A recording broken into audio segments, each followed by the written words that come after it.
Pagi. Shalom. Assalamualaikum warahmatullahi wabarakatuh. Safe. Swastiastu. Namo Buddhaya. Salam kebajikan. Yang pertama-tama patutlah kita mengucap syukur kepada Tuhan yang Maha Kuasa karena hanya atas penyertaan dan tuntunan tangannya sehingga pagi hari ini kita semua berada di sini untuk mengikuti destinasi penerapan budaya positif di sekolah. Saya juga menyampaikan ucapan terima kasih kepada Bapak Ibu Guru karena sudah meluangkan waktu dan kesempatan untuk sama-sama dengan saya di sini berbagi praktik baik budaya positif di sekolah kita. Sebelum kita mulai kegiatan ini, maka saya akan mulainya dengan pantun. Pergi ke pasar membeli paprika. Pulangnya melewati goa. Sebelum presentasi dibuka, mari kita awali dengan doa. Dan saya minta kesediaan Bapak Doni untuk menuntun kita dalam doa. Baik, Bapak Ibu semua, sebelum kita memulai kegiatan ini, mari kita doa. Kita berdoa. Tuhan Yesus, terima kasih banyak. Izinkanlah kegiatan ini berlangsung dari pertama dari awal sampai akhir yang baik. Semua hal yang kita menunjukkan biar ini menjadi besok. Terima kasih Tuhan. Amin. Terima kasih Bapak Doni yang sudah membawakan kita dalam doa. Diseminasi penerapan budaya positif di sekolah CGP Angkatan 11, saya sendiri Manuela Jahamo dari SMK Negeri 1 Kalabahi. Sebelum kita ini saya mulai dengan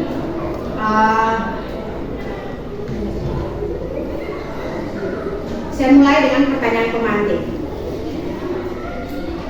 Tinggal Bapak Ibu sampaikan setuju atau tidak. Hukuman dapat mendisiplinkan anak. Setuju atau tidak Bapak Ibu? Tidak. Ya. Nanti sebentar kita akan belajar lebih lanjut. Ini hanya pertanyaan pemantik saja. Yang kedua, pemberian hukuman dengan hal positif seperti membaca atau membersihkan halaman sekolah dapat meningkatkan disiplin anak. Benar atau tidak? Setuju atau tidak? Setuju. Terima kasih. Yang ketiga, memberi penghargaan dapat meningkatkan motivasi belajar anak. Setuju. Oke. Dia punya yang lanjut, nanti kita akan bahas di dia punya materi.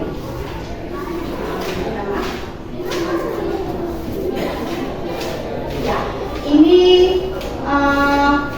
konsep inti budaya positif. Yang pertama ada perubahan paradigma belajar, yang kedua ada disiplin positif, yang ketiga ada nilai-nilai kebajikan, minta maaf ada kata salah ketik.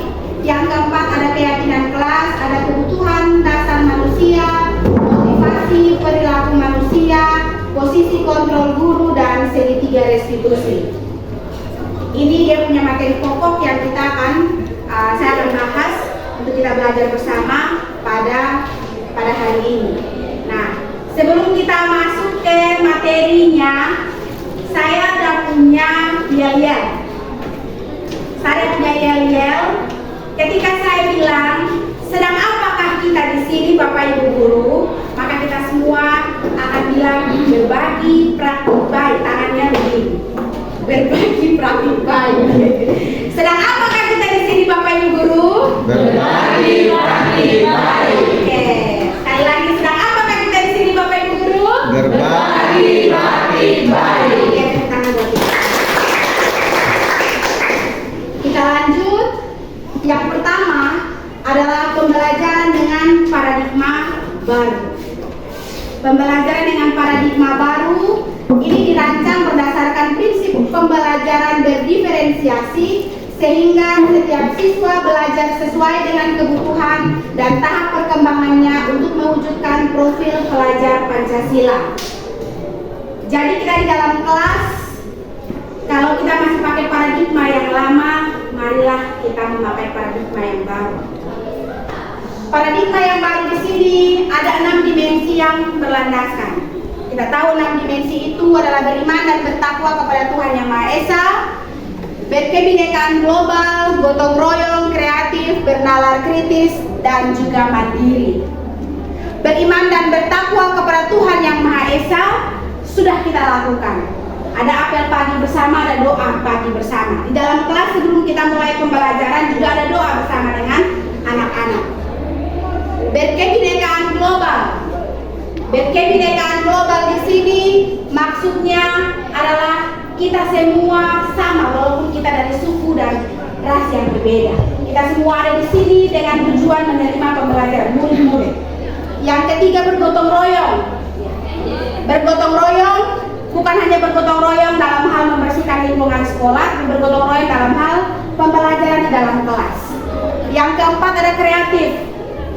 Kita ada punya mata pelajaran mulok, kita ada punya mata pelajaran kewirausahaan, maupun dalam mata pelajaran kita di dalam kelas. Pasti kita punya ide-ide kreatif yang kita kasih di anak-anak untuk anak-anak dapat menciptakan sebuah karya. Yang berikut ada bernalar kritis dan juga ada mandiri. Yang berikut, perubahan paradigma melalui kegiatan kepalan tangan. Saya rasa ini sudah tidak asing lagi bagi kita, kepalan tangan, karena ada beberapa dari kita yang sudah menyampaikan ini kepalan tangan. Kegiatan kepalan tangan. Bayangkan kalau dalam kepalan tangan Bapak Ibu ada suatu barang berharga. Suatu barang berharga, dan saya minta kita dua orang, terus teman yang satu meminta kepada teman yang mempunyai kepalan tangan ini, buka punya tangan untuk saya mau ini barang berharga.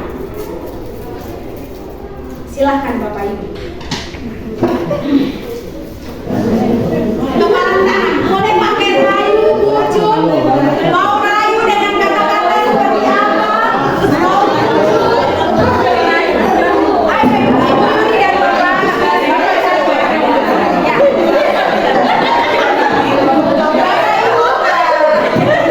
Bapak Ibu, ini kita punya barang berharga.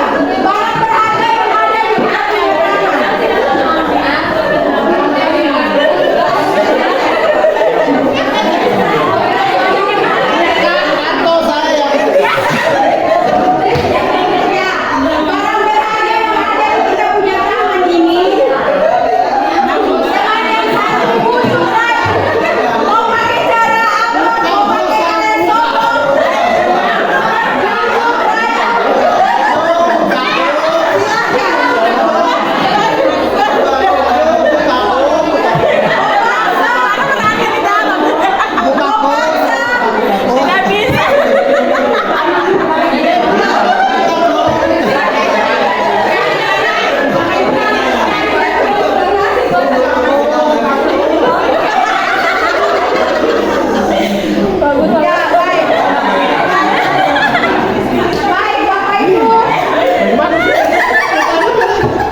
saya berhasil buka dengan kata-kata yang membuat tangan terbuka dengan lembut kata-kata. Banyak. Ya, baik. Ada yang tetap pegang terus, tidak mau buka. Ya. Ibu Sita, Ibu Selinding, boleh sampaikan alasannya? Ya. Kalau saya, Pak Rudi dia hanya bilang saya ngomong apa ya?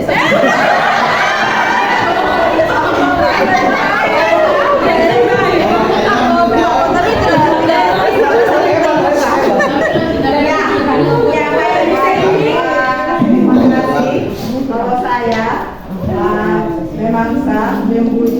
Rayu berusaha untuk membuka tapi tidak bisa. tidak bisa. Ibu Fister tidak mau buka. Tetap berarti di tangan karena menurut Ibu Fister ini barang berharga yang saya punya. Barang berharga yang saya punya dan saya tidak akan membuka, saya tidak akan kasih kepada orang lain. Atau Ibu Fister beranggapan bahwa saya sendiri yang bisa mengontrol diri saya. Yang berikut kita lihat kegiatan kepalan tangan ini. Yang sudah tadi saya sampaikan, apakah ada yang membuka kepalan tangan Anda? Mengapa? Ada yang buka. Bapak Doni sampaikan bahwa dibujuk rayu dengan kata-kata yang manis. Dibujuk rayu dengan kata-kata yang manis, dengan kata-kata yang lembut, sehingga Ibu Sri buka tangan. Dan yang kedua, apakah ada yang masih menutup tangan? Ibu Sita katakan bahwa Bapak Rudi cuma bilang, saya mau apa, saya mau apa. Sedangkan Ibu Sri mengatakan bahwa kita sudah pakai segala macam cara, tetapi memang Ibu Fister tidak mau untuk membuka tangannya, kepala tangannya. Dan yang berikut dalam kegiatan ini, sesungguhnya siapa yang memegang kendali atau kontrol untuk membuka atau menutup kepala tangan adalah kita sendiri. Kita sendiri yang memegang kendali, kita sendiri yang mengontrol diri kita untuk membuka ataupun tidak kepala tangan kita. Yang berikut ini ada miskonsepsi tentang teori kontrol. Miskonsepsi berarti ini ada bertentangan. Yang pertama, ilusi guru untuk mengontrol murid. Bapak Ibu, mungkin di dalam kelas selama ini yang kita lakukan ataukah yang kita bawa, kita adalah guru. Kita punya tugas untuk mengontrol murid. Tetapi yang sebenarnya terjadi bahwa kita adalah pamong. Kita harus menuntun murid, bukan kita mengontrol. Murid bisa mengontrol dirinya sendiri. Ketika murid tidak mengerjakan tugas, dia mengontrol diri sendiri. Dia sudah tahu konsekuensi apa yang dia akan dapat ketika dia tidak mengerjakan tugas. Maka di sini murid mengontrol dirinya sendiri.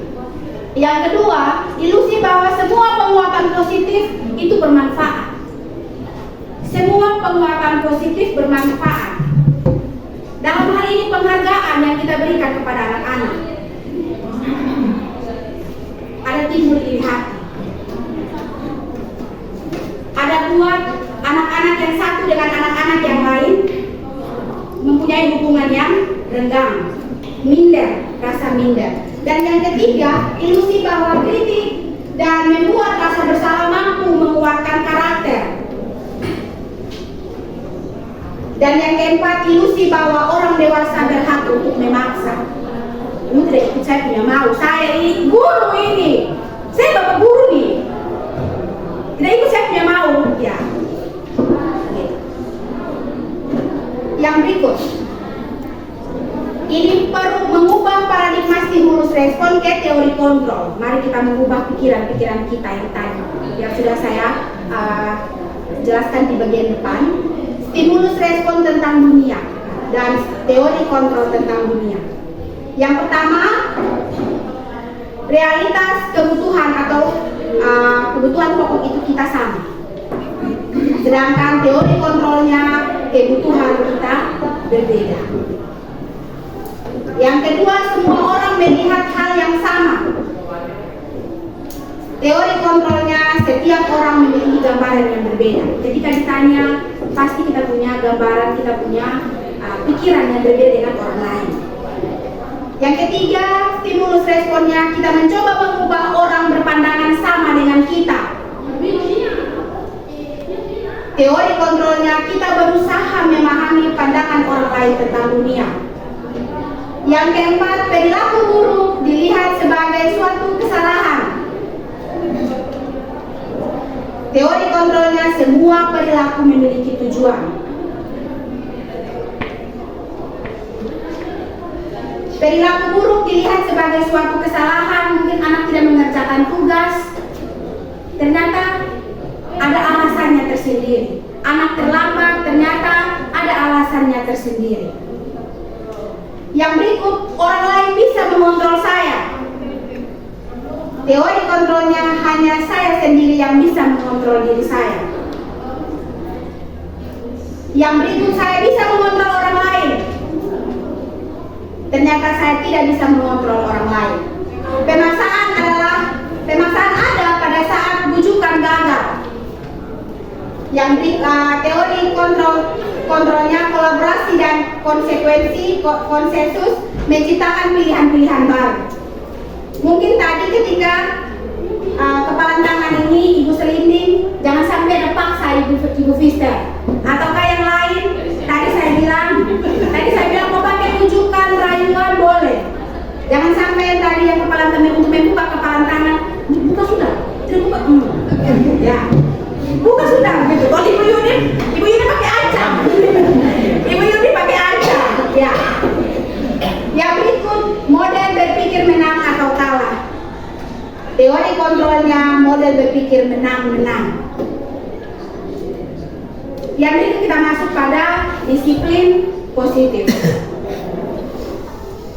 Disiplin mengacu pada disiplin diri yang memiliki tanggung jawab terhadap apa yang dilakukan berdasarkan nilai-nilai kebajikan. Nilai-nilai kebajikan.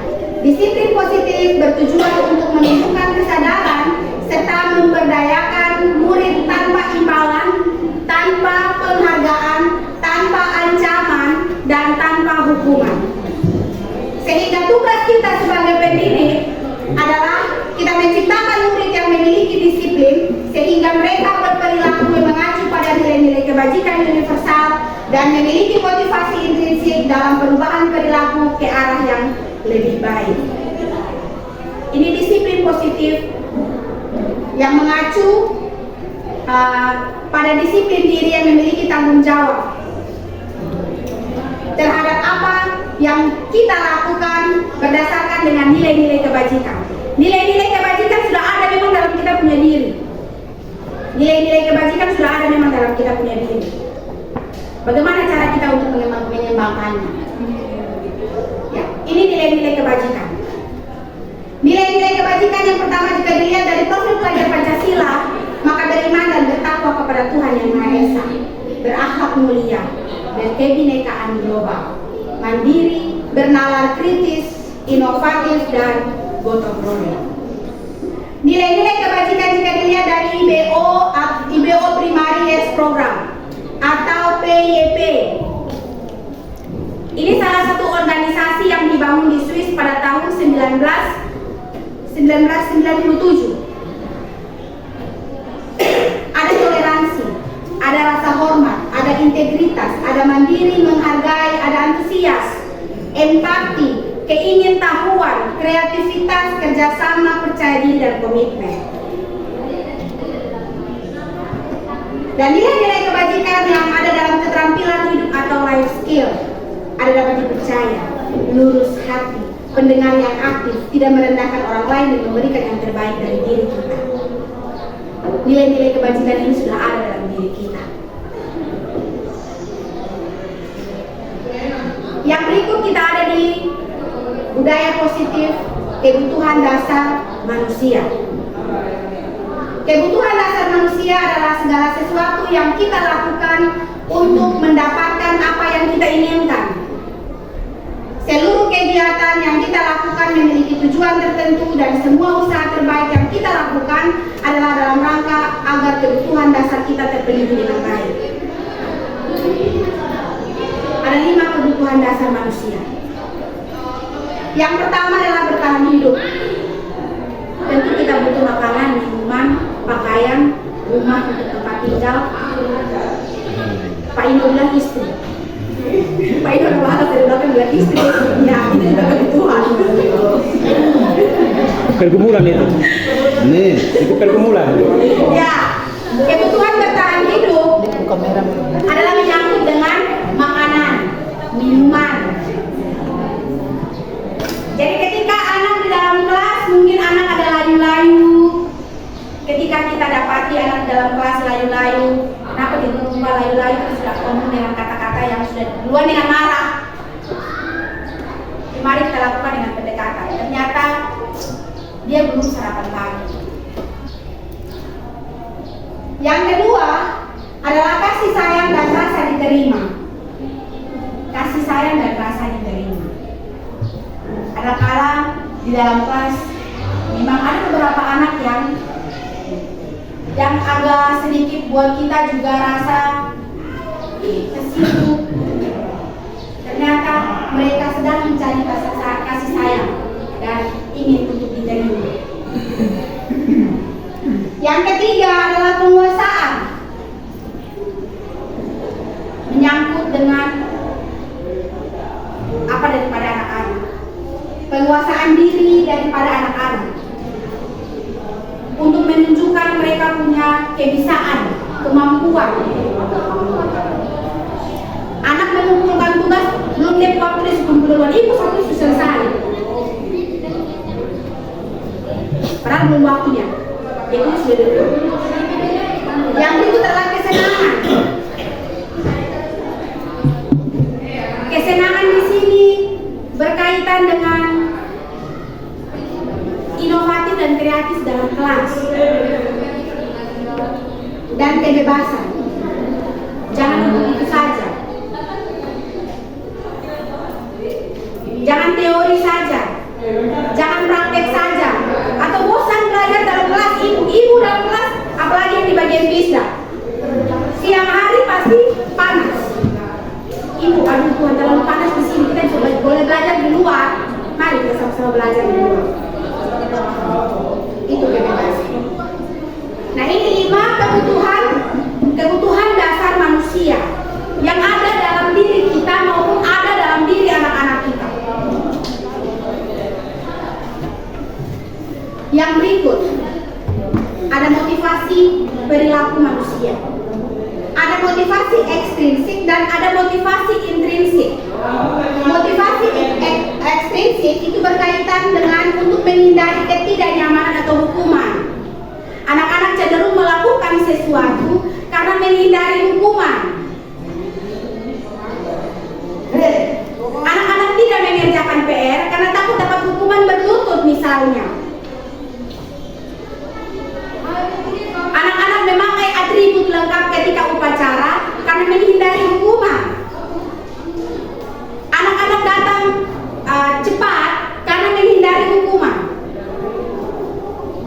Ini motivasi ekstrinsik yang ada dalam diri anak. Ketika saya melakukan sesuatu, saya sudah memikirkan memang berdampak. Kalau saya tidak buat, bagaimana?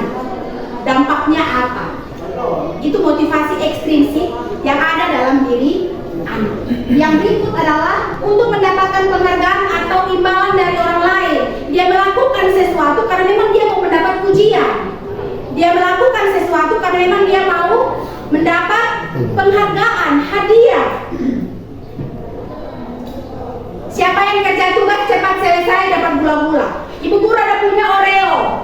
Siapa yang cepat selesai, dia dapat ini Oreo. Siapa yang punya nilai PTS atau pasnya bagus, dia dapat ini Oreo atau dia dapat hadiah dari ibu. Maka anak-anak dengan gencarnya akan belajar dengan sungguh-sungguh. Itu motivasi ekstrinsik yang timbul dari dalam diri anak.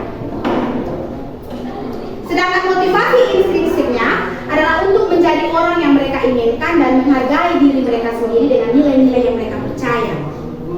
Itu perasaan timbul dari dalam diri mereka sendiri, bahwa mereka melakukan segala sesuatu bukan untuk mendapat pujian, bukan untuk orang lihat, bukan untuk mendapat imbalan, bukan untuk saya tidak melakukan ini karena nanti saya dapat hukuman, tetapi perasaan itu timbul karena memang saya ingin merubah diri saya ke arah yang lebih baik. Yang berikut, ada perbedaan antara hukuman, konsekuensi, dan juga restitusi. Yang pertama, hukuman itu tidak terencana atau tiba-tiba. Hukuman itu murid tidak tahu apa yang terjadi. Hukuman itu bersifat satu arah. Dan hukuman itu berupa hukuman fisik, menyangkut dengan fisik. Konsekuensinya adalah terencana, disepakati sesuai aturan. Konsekuensi yang berikutnya adalah murid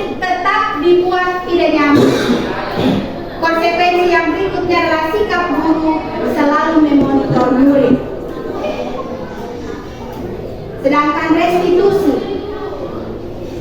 restitusi ini proses menciptakan kondisi bagi murid untuk memperbaiki kesalahan. Restitusi ini proses kolaboratif yang mengajarkan murid untuk mencari solusinya sendiri. Jadi ada perbedaan antara hukuman, perbedaan antara konsekuensi, dan juga perbedaan antara restitusi. Kita lanjut. Ini contoh kasusnya. Murid sering terlambat ke sekolah. Yang kita dapati sekarang, hukuman yang kita berikan guru menyuruh murid untuk memilih sampah. Karena tidak ada dalam peraturan. Benar ya Bapak Ibu? Tidak ada dalam peraturan bahwa ketika anak terlambat disuruh memilih sampah. Yang kedua, guru marah dan murid menjadi takut.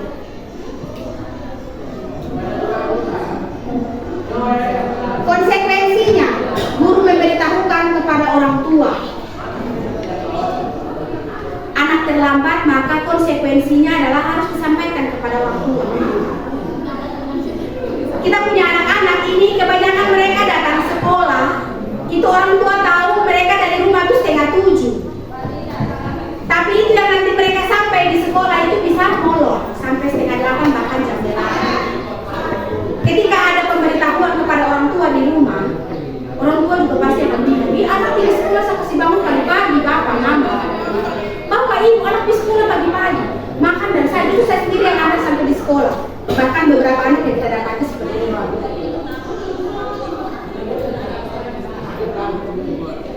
Guru tegas dan murid menghormati peraturan. Kenapa kita tegas? Karena memang kita langsung memberitahukan kepada orang tua di rumah. Anak merasa bahwa berarti saya harus mentaati peraturan ini. Dan yang restitusi, guru menanyakan keyakinan kelas dan membantu murid menyelesaikan masalah. Apa yang membuat Anda terlambat? Mungkin karena mereka tunggu bemo lama. Biasanya kalau sudah jam 7 itu pengalaman, karena dulu saya juga sekolah. Kalau sudah jam 7 itu kami yang di bagian daerah itu bemo selalu full. Nah, bagaimana caranya untuk kita menyelesaikan masalah ini? Harus lebih sebelum dari jam 7 kita sudah harus tunggu bemo. Kalau jam 7 baru kita tunggu bemo, berarti memang bemo akan full terus. Makanya kita akan terlambat ke sekolah. Dan yang berikut, guru terbuka dan murid menghormati dirinya dan menghormati orang lain. Yang berikut, konsep disiplin dengan identitas gagal. Ini disiplin, konsep disiplin, tapi gagal. Identitas gagal. Yang pertama ada hukuman dan yang kedua ada penghargaan. Hukuman itu menyakitkan, baik tentang fisik, menyakitkan. Kata-kata juga menyakitkan, lebih pedis lagi. Tidak nyaman, membuat murid tidak nyaman. Maaf. Murid menjadi takut, memaksa murid. Murid menyembunyikan kesalahannya karena takut dapat hukuman. Murid menjadi rendah diri, minder. Sedangkan penghargaan itu tidak efektif. Penghargaan bisa merusak hubungan antara anak yang satu dengan anak yang lain karena timbul iri hati. Padahal kita sama-sama belajar. Saya rasa saya juga sudah cukup, saya sudah mampu, tetapi ternyata dia lebih daripada saya. Dia lebih mendapat penghargaan. Mematikan kreativitas. Anak berpikir paling-paling juga nanti dia lagi yang dapat penghargaan. Sudah, dia tidak lagi untuk kreatif. Yang berikut, menghukum dengan sistem ranking. Ya, untuk kurikulum merdeka tidak ada lagi ya sistem ranking. Dan merampas hak menghargai dirinya. Dia tidak menghargai dirinya sendiri.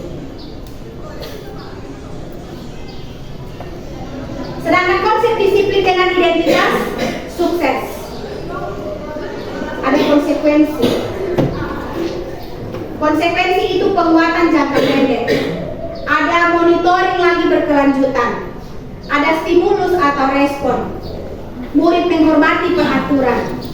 kehilangan waktu untuk merenungi kesalahan. Konsekuensi sebenarnya baik juga, tapi yang lebih baiknya lagi adalah restitusi. Restitusi di sini murid bertanggung jawab untuk perilakunya. Kesalahan yang dia buat, maka murid ketika kita melakukan pembinaan, murid akan bertanggung jawab atas perilakunya. Yang kedua, fokus pada pemecahan masalah jangka panjang. Yang ketiga, murid menghormati dirinya dan orang lain. Dan yang keempat, teori kontrol, dirinya yang memegang kontrol. Yang kelima, murid bersemangat dalam memperbaiki kesalahan. Dia mengacu pada diri murid itu sendiri. Kalau konsekuensi, dia mengacu pada peraturan. Ini adalah konsep disiplin dengan identitas yang sukses. Mari kita berpikir dan tentukan pilihan.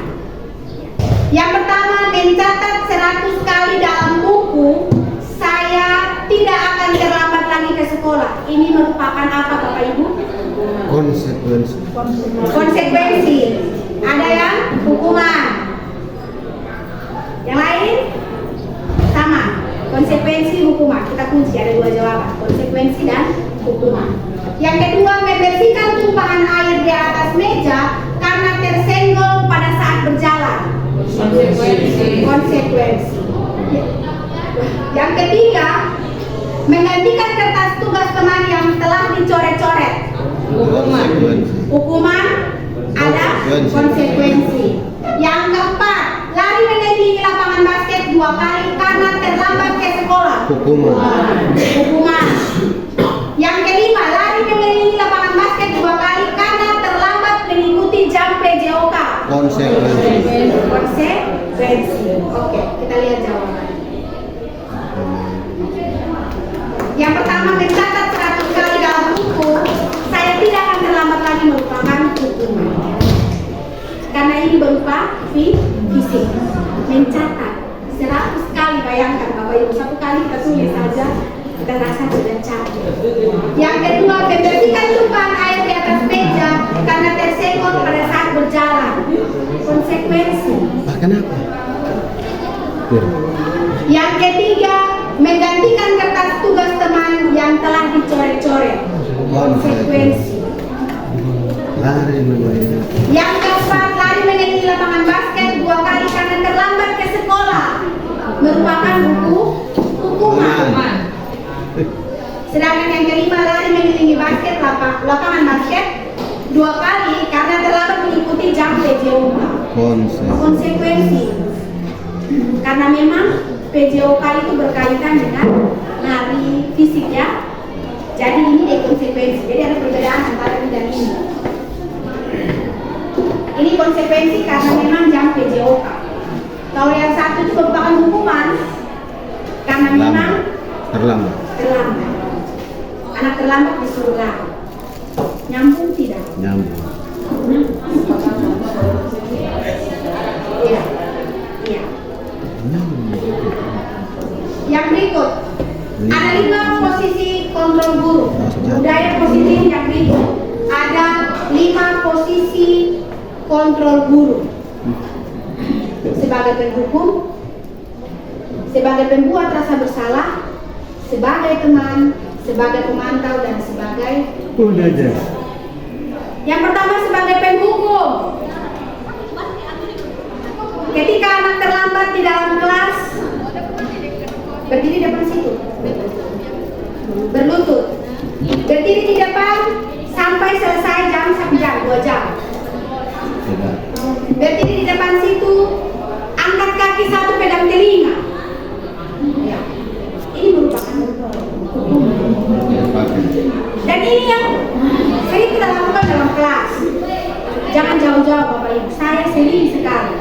Dan ketika saya belajar ini, saya banyak sekali untuk Istighfar. Ya, istighfar, benar. Yang kedua, membuat rasa bersalah. Membuat rasa bersalah.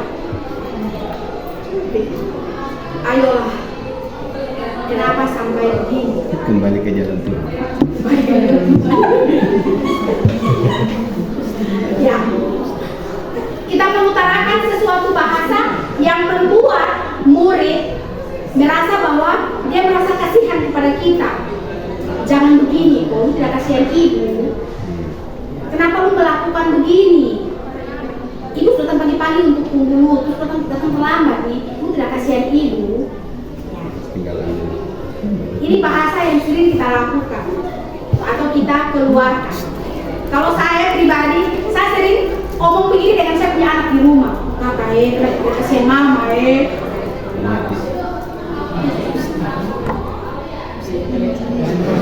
Ya, baik Bapak Ibu, minta maaf karena ada kesalahan teknik menyangkut dengan listrik yang padam sehingga saya tidak dapat menampilkan di layar. Tetapi kita lanjut saja, saya akan membawakan materinya lanjutan. Yang berikut sebagai teman, 5 posisi kontrol guru sebagai teman. Sebagai teman di sini, mari kita memposisikan diri kita sebagai teman. Ayolah, mari lakukan ini untuk ibu. Tolong ambil ini, tolong ke sini. Setidaknya kita membangun komunikasi dengan murid untuk melakukan sesuatu untuk kita. Ini 5 posisi kontrol guru sebagai teman. Yang berikut sebagai pemantau. Sebagai pemantau, bukan yang pemantau ketika anak-anak diskusi, terus kita ada di sekitaran situ kita memantau, itu memang tugas kita. Tetapi pemantau di sini yang dimaksudkan kita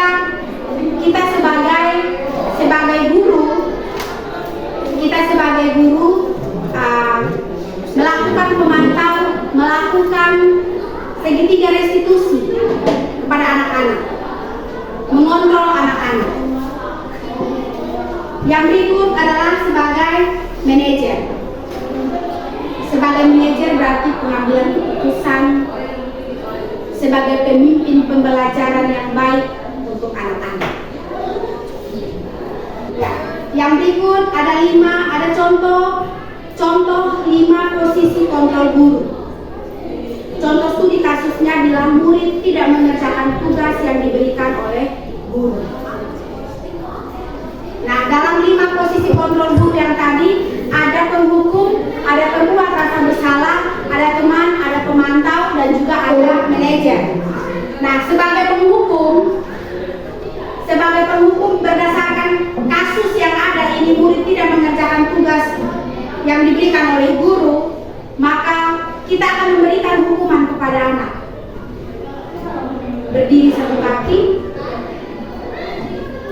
di depan kelas atau berlutut karena tidak mengerjakan PR. Ketika kita ada di dalam kelas dan murid tidak mengerjakan tugas, maka kita akan menyuruh murid berdiri satu kaki atau berlutut. Ini kalau sebagai penghukum. Yang kedua sebagai pembuat rasa bersalah. Maka kita akan memberitahukan kepada anak berapa kali ibu harus memberitahu kamu selalu mengecewakan ibu. Karena bukan baru satu kali dia melakukan tindakan ini, sudah berulang-ulang kali. Yang berikut sebagai teman,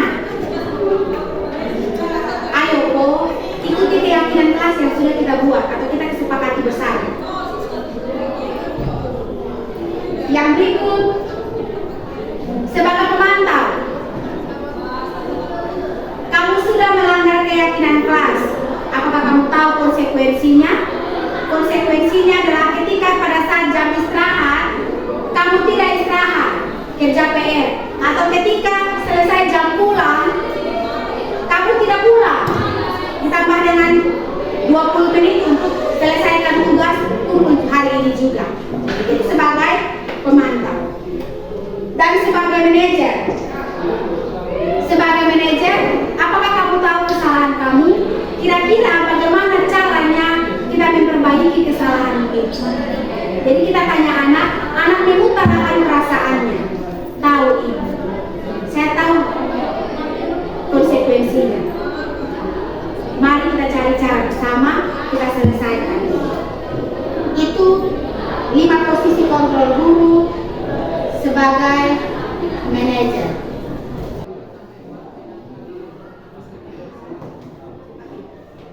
Ya, baik Bapak Ibu. 5 posisi kontrol guru yang tadi sudah saya bagikan. Yang pertama sebagai penghukum, yang kedua sebagai pembuat rasa bersalah, yang ketiga sebagai teman, yang keempat sebagai pemantau, dan yang kelima sebagai manajer. Nah, sekarang ada posisi kontrol guru. Apakah ini? Saya kecewa sekali dengan kamu. Pembuat rasa bersalah. Iya. Tangan bersatu. Yang berikut, kamu tidak pernah benar melakukannya. Sekarang push up sebanyak 10 kali. Penghukum. Mohon perhatian bagi kelas 12 jika sudah selesai bertemu dengan wildlife atau guru pendidik, diharapkan agar bisa meninggalkan sekolah. Sekali lagi bagi kelas 12 Yang berikut, jika sudah selesai bertemu dengan wildlife atau guru pendidik, dipersilakan untuk meninggalkan sekolah. Terima kasih. yang berikut, kamu tidak mendapat nilai jika tidak mengerjakan tugas. Pemantau. Ya. Oke, baik. Itu adalah 5 posisi kontrol guru. Sebagai penghukum, sebagai pembuat rasa bersalah, sebagai teman, sebagai pemantau, dan yang terakhir sebagai manajer. Kita lanjut ke budaya positif yang berikut, yaitu keyakinan kelas. Keyakinan kelas, saya rasa bahwa Bapak Ibu sudah melakukannya bersama anak-anak di kelas. Keyakinan kelas atau kesepakatan kelas. Mengapa keyakinan kelas? Mengapa bukan peraturan kelas? Ada yang bisa menjawab, mungkin kasih pikiran. Mengapa keyakinan kelas bukan peraturan? Kenapa bukan peraturan tetapi keyakinan? Kesepakatan bersama. Pak Ino? Karena kita sebagai ilusi, anak bisa kontrolkan diri sendirinya sendiri, jadi lebih baik ya peraturan kelas. Bukan peraturan. Bukan peraturan, tapi lebih baik keyakinan. Karena kalau keyakinan anak bisa mengontrol dirinya. Kalau peraturan berarti dia lebih ke menghukum anak-anak. Ya. Kalau keyakinan berarti kita yakini bersama di dalam kelas, baik itu Bapak Ibu guru maupun murid. Kita bangun kesepakatan bersama. Sedangkan kalau peraturan maka dibuat sendiri oleh guru secara satu arah atau satu pihak. Ya. Ini pembentukan keyakinan kelas. Ada bersifat abstrak, berupa pernyataan universal, dibuat dalam pernyataan positif, sesuai dengan kondisi kelas dan sekolah agar mudah diterapkan, dan yang terakhir semua warga kelas wajib dilibatkan. Ini contoh keyakinan kelas yang sudah saya buat bersama-sama dengan anak-anak. Kebetulan saya punya video, bukan foto. Foto itu cuma ini saja pas hasil akhir, karena HP itu dipakai untuk buat video, tetapi saya tidak lampirkan karena terlalu panjang dan terlalu banyak. Ya. Yang berikut ini, yang mana yang merupakan keyakinan kelas? Mengapa? Ada ini keyakinan kesepakatan kelas, ini juga kesepakatan kelas. Tapi dari bahasannya, menurut Bapak Ibu, mana yang merupakan keyakinan kelas? Tolong berikan alasannya. Apakah datang tepat waktu, mengucapkan salam, menjaga kebersihan sekolah, berdoa sebelum dan sesudah kegiatan, aktif dalam pembelajaran, tertib, atau kami guru dan murid yang saling menyayangi, kami murid yang semangat belajar, kami murid yang peduli dengan teman-teman? Mana yang merupakan keyakinan kelas? Apakah yang di bagian sebelah yang gambar hijau ataukah yang di bagian sini? Kanan? Yang ini? Teman. Yang ini? Ini yang keyakinan kelas atau yang ini?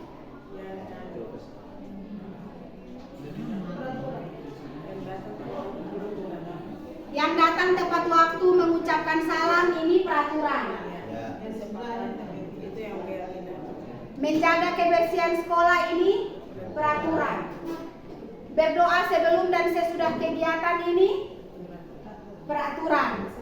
Aktif dalam pembelajaran peraturan. Tertib peraturan. Terus kalau yang ini kami guru dan murid yang saling menyayangi.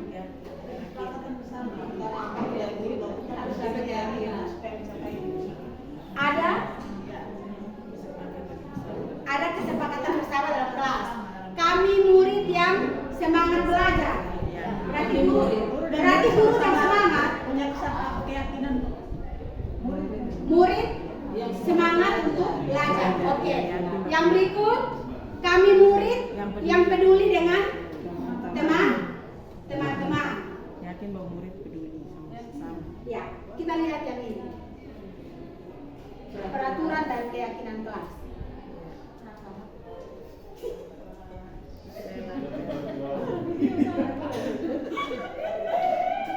Ya. Sebelum kita kembali ke depan ya Bapak Ibu, kita lihat ini. Peraturan selalu kembalikan buku ke tempatnya. Berarti keyakinannya apa? Tanggung jawab.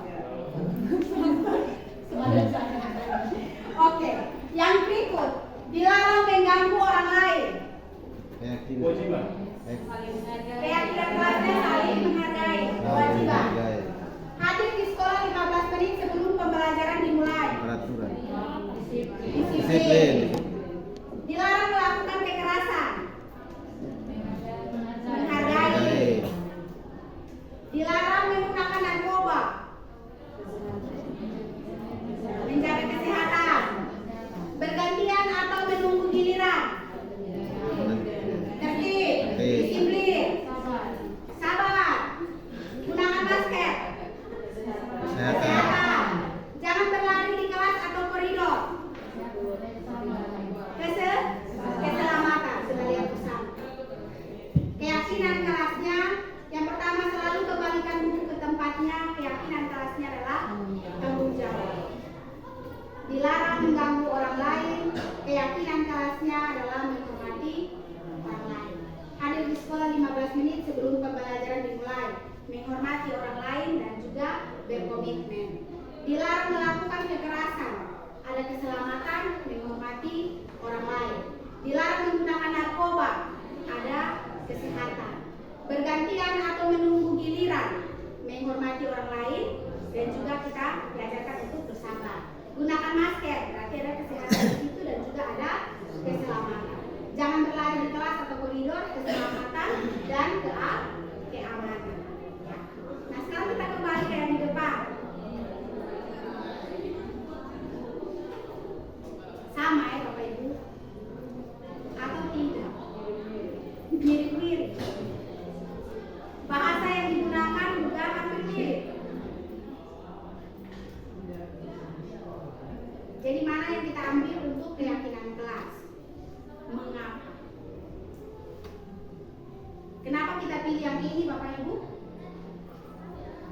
Menguatkan kita punya niat satu sama-sama menjaga Sama-sama sepakat bahwa kami guru dan murid dalam kelas ini kami harus saling menyayangi.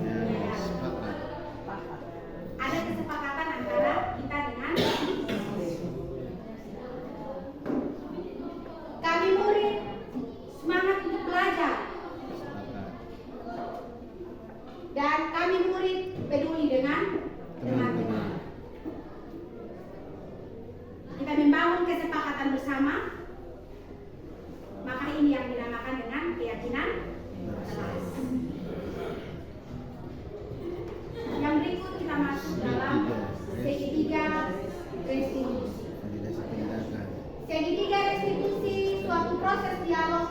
dijalankan oleh guru agar dapat menghasilkan murid yang mandiri dan bertanggung jawab. Ini segitiga restitusi. Kegiatan yang pertama tahapan dalam segitiga restitusi yaitu yang pertama menstabilkan identitas, yang kedua validasi tindakan, dan yang ketiga menanyakan keyakinan. Menstabilkan identitas ketika menanggapi anak yang bermasalah. Kita mulai dengan bahasa, setiap orang pasti melakukan kesalahan. Kamu bukan satu-satunya yang pernah melakukan ini. Atau kita juga bisa mulai dengan bahasa, tidak setiap orang melakukan kesalahan. Setiap orang pasti melakukan kesalahan. Setiap orang pasti pernah melakukan kesalahan. Dan yang kedua, kamu bukan satu-satunya yang pernah melakukan ini. Kita bisa mulai dengan bahasa itu, atau tidak apa-apa. Kita bisa mulai dengan bahasa tidak apa-apa. Sehingga jangan kita mulai dengan bahasa yang apa, sehingga membuat anak tidak mengungkapkan kesalahannya. Dia takut dan dia menyembunyikan kesalahannya. Yang berikut adalah validasi tindakan. Tentu anak punya alasan mengapa melakukan hal tersebut. Berikan kepada dia kesempatan untuk dia memberikan alasannya. Kenapa dia terlambat, kenapa dia tidak mengerjakan tugas, kenapa dia sering usil dengan teman di dalam kelas. Adakah cara yang lebih efektif untuk mendapatkan apa yang kamu butuhkan? Dan yang terakhir adalah menanyakan keyakinan. Nilai-nilai apa yang telah kita sepakati bersama dalam keyakinan kelas? Apa yang sudah kamu langgar? Dan bagaimana kamu ingin menjadi seperti orang seperti apa? Tanyakan kepada Anda. Dan sampai kepada proses penyelesaian masalah. Cari solusinya bersama dengan anak. Ini ada video. Kebetulan kemarin kami ada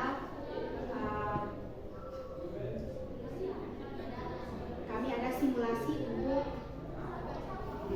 budaya positif ini. Segitiga restitusi. Jadi ini saya kasih kesempatan untuk Bapak Ibu guru bisa melihat.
bahwa Dewanti bangga dengan nilai 90 yang dia dapat, sedangkan Onaria mendapat nilai 60. Jadi Dewanti dengan spontan langsung mengeluarkan bahasa di dalam kelas. Dewanti langsung hanya belajar.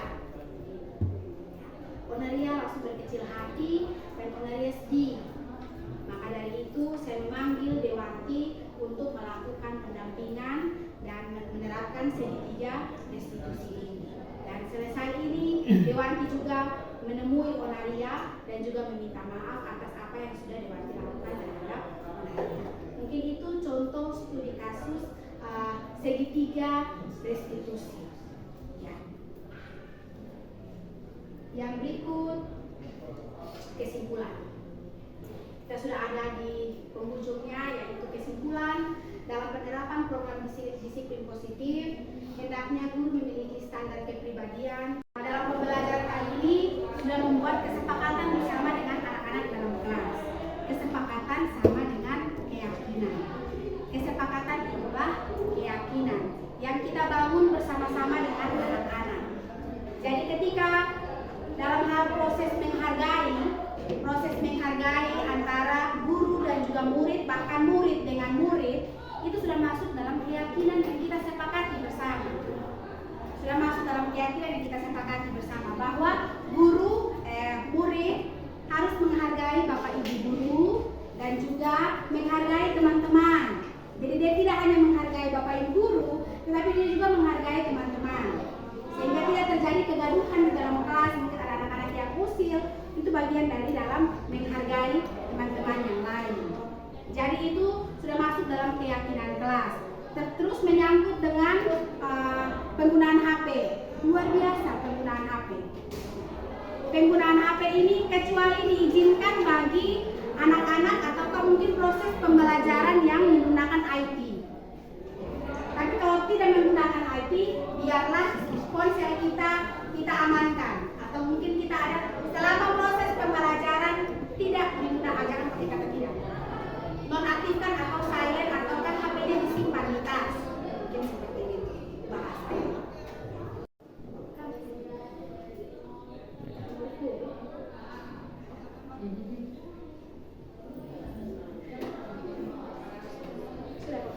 Sudah.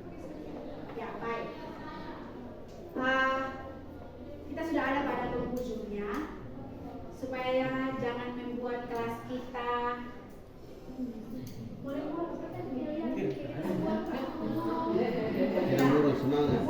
kurang semangat.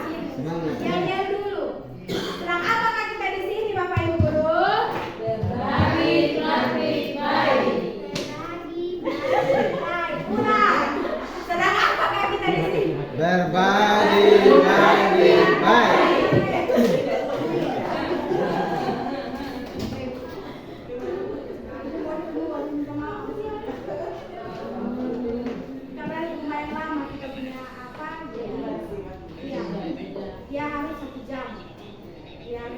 Jadi kita begitu lama pasti memori udah full. Apalagi saya pengaku sudah Pak Ibu? Sudah, lanjut. Oke, kita lanjut.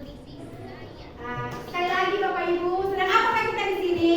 Berbagi, baik. Ulang, sedang apakah kita di sini? Berbagi, baik. Ya. Mungkin ada kritik atau saran atau pertanyaan daripada Bapak Ibu guru, saya persilahkan.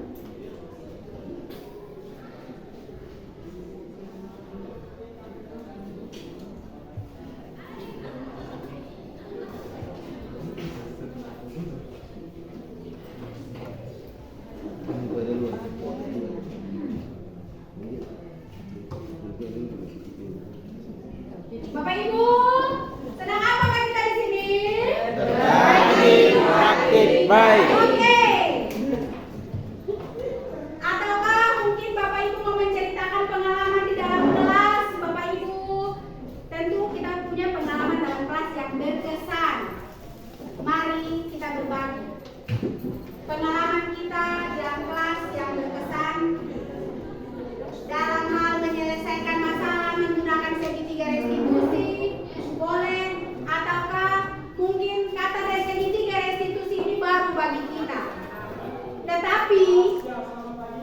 punya tahapan itu sudah kita lakukan dalam hal kita membimbing anak-anak. Nah, mari kita berbagi itu. Mari kita berbagi itu. Pak Ino mungkin silakan. Oke, Ibu Ria, silakan. Ini menyangkut dengan tadi tentang kesepakatan kelas dan keyakinan kelas. Untuk di tahun ini, di semester ini, yang saya berlakukan di dalam kelas itu, di akhir dari ini saya ingin bertanya apakah itu merupakan keyakinan atau merupakan kesepakatan. Yang saya buat di dalam kelas itu dalam bentuk menghargai, maksudnya adalah ketika saya berbicara maka saya menginginkan anak-anak untuk menghargai saya dengan tidak melakukan aktivitas lain. Jadi yang saya lakukan adalah ketika proses belajar dimulai sampai berakhir, anak-anak mengumpulkan HP sampai pada proses terakhir belajar. Apakah yang saya lakukan itu bentuk dari kesepakatan atau keyakinan? Dilihat dari tujuannya adalah maksudnya adalah kita saling menghargai. Ketika saya berbicara maka saya ingin untuk anak-anak fokusnya hanya di saya. Karena kalau belajar dari pengalaman kemarin-kemarin, ketika kita ada mengajar di depan, banyak anak-anak yang balas inbox, balas WA atau lihat story. Jadi saya bikinnya itu ketika pembelajaran anak-anak mengumpulkan HP. Apakah itu merupakan keyakinan kelas atau kesepakatan kelas? Ya, baik. Ya, baik, terima kasih. Saya coba ikut kembali ke instruksi dan instruksi.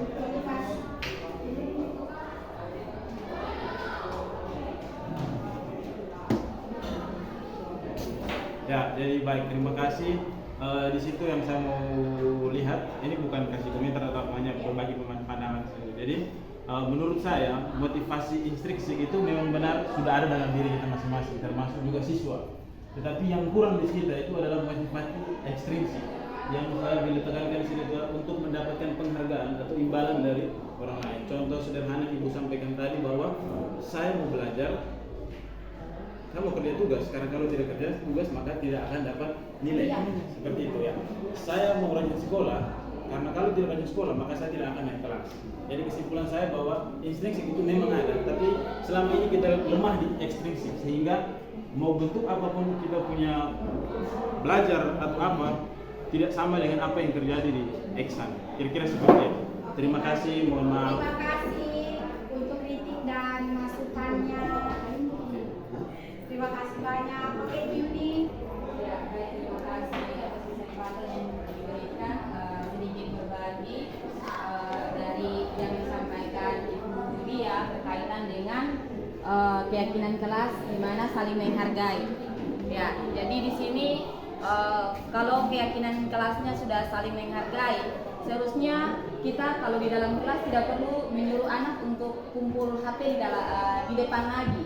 Kalau itu menurut saya, karena anak-anak harus meyakini dengan apa yang sudah disepakati bahwa kita harus saling menghargai, baik guru yang sedang berbicara di depan atau murid yang sedang berbicara, saling menghargai antara satu dengan yang lainnya. Kalau sebenarnya kita sudah sepakati untuk saling menghargai, kemudian kita menyuruh anak untuk simpan HP di depan kelas, itu berarti kita menghilangkan motivasi intrinsik dalam anak punya diri. Gitu. Kita lebih mengutamakan motivasi ekstrinsik. Kalau misalkan dalam pembelajaran anak bermain HP, berarti dia sudah menghargai guru. Berarti kita kasih konsekuensi, gitu. Karena konsekuensi dari apa yang kita sudah sepakati. Tapi kalau seandainya kita menyuruh anak dalam pembelajaran simpan HP ke kelas, berarti kita menghilangkan keyakinan kita atau nilai kebajikan yang kita sudah tanamkan di kesepakatan kita bahwa anak harus saling menghargai. Maka dalam pembelajaran di kelas dia bilang, oh, saya kumpul HP baru saya bisa menghargai orang. Gitu. Mari kalau kita punya kesepakatan, kita sudah bilang harus saling menghargai, ya kita tanamkan nilai intrinsik itu dalam diri anak. Simpan HP dalam tas, tidak boleh kasih keluar selama pembelajaran, tanpa kita harus iming-imingi dengan ada hukuman kalau anak bermain HP. Dari Pak Ino terkait dengan motivasi intrinsik, memang sudah ada dalam pribadi kita masing-masing, baik bapak ibu guru ataupun siswa. Tapi menurut Pak Ino motivasi ekstrinsik itu yang kurang. kita ya motivasi ekstrinsik itu yang kurang. Sebenarnya kita harus lebih banyak memperbanyak diri dengan motivasi intrinsik gitu. Kita tidak boleh terpacu atau tidak boleh apa istilahnya terpengaruh dengan motivasi ekstrinsik. Karena ketika kita tidak, misalkan saya kasih contoh begini, ada satu guru kalau masuk ke kelas kemudian dia ingin selalu mengiming-imingi siswa dengan hadiah ya untuk mengerjakan tugas atau menjawab pertanyaan, diiming-imingi dengan hadiah. Nanti terkesan kalau ada guru lain yang masuk ke kelas kemudian tidak mengiming-imingi penghargaan atau hadiah, anak akan merasa diam saja. Lebih baik saya di Ibu Yuni lah, supaya saya jawab Ibu Yuni pertanyaan saya dapat hadiah daripada saya jawab Pak Ino pertanyaan. Kita mematikan motivasi intrinsik dalam diri pribadi siswa dalam hal berkreatif atau berinovasi di dalam kelas seperti itu. Jadi lebih baik kita lebih memperbanyak motivasi intrinsik baik di diri kita sendiri, Bapak Ibu guru ataupun siswa, daripada motivasi ekstrinsik, karena setiap orang dia punya keperluan beda-beda. Jangan sampai anak di kita iming-imingi dengan imbalan, sedangkan yang kesatunya tidak ada imbalan, anak tidak mau berusaha seperti itu. Jadi itu sedikit tambahan dari saya. Terima kasih. Baik, terima kasih. Kita berikan aplaus yang meriah untuk ini yang meluruskan, sudah menambahkan apa yang sudah dipertanyakan atau apa yang disampaikan oleh Ibu Ria dan juga oleh Pak Ino. Oke, dengan demikian maka berakhirlah sudah seluruh rangkaian acara kita atau kegiatan kita pada hari ini. Saya akan menutupnya dengan pantun. Pantun. Ya. Public figure mainkan adegan. Untuk membuat film ironi. Sebelum semua kita usaikan, jawablah salam penutup saya ini. Terima kasih banyak. Shalom. Assalamualaikum warahmatullahi wabarakatuh.